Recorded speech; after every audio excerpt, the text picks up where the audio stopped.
I'll let you take the next question because I know it's your favorite topic. If Trump wins the Electoral College and Biden wins the popular vote, do you think that will push for a change to the Electoral College? What would that entail?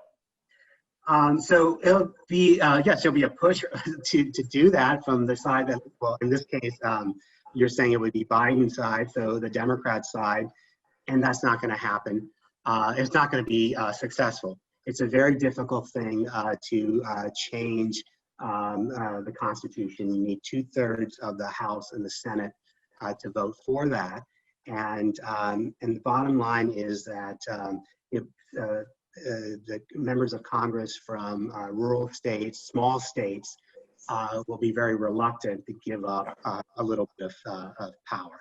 As of right now, the Democrats tend to win in more smaller states than the Republicans, and so they have a little bit more of an advantage than the Democrats do. If Biden wins Florida on election night, if Biden wins Florida, he's won this election. If he wins Florida, he's won those 3 Midwestern states, and probably. It's hard to see an electoral map for Trump that leads him to a win that does not include Florida. Frankly, that's the same for Ohio as well. I think if Joe Biden somehow wins Ohio, a lot of Democrats a year ago thought that was not a chance. Ohio and Florida, you may know on election night who won those, and it's hard to see a way that Trump wins without those 2 states. I think the important point here is that the death of RBG has a big role in this because the Supreme Court justice passed away, and Mitch McConnell signaled very quickly that he was going to move on a nomination that President Trump is expected to make actually tomorrow. That has fired up Democrats, especially liberals, who want to make wholesale sweeping changes, democratic reforms, they're calling them, to the way this country operates. And that is everything from term limits to the Supreme Court are being talked about, additional justices to the Supreme Court are being talked about, and then what you mentioned also, so the DC statehood, Puerto Rican statehood are also being addressed.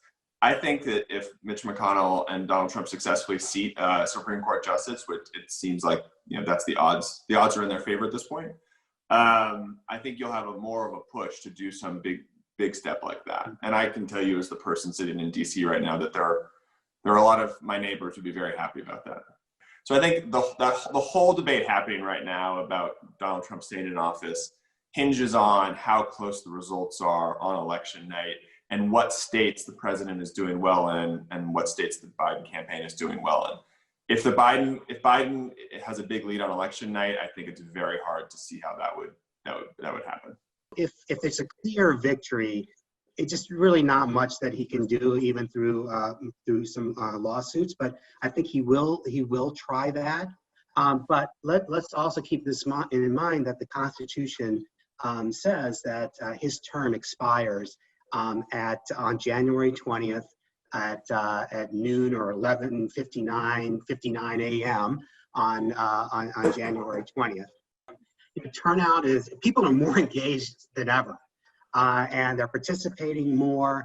And I think we're going to have, it's possible we have a record number of people turning out to vote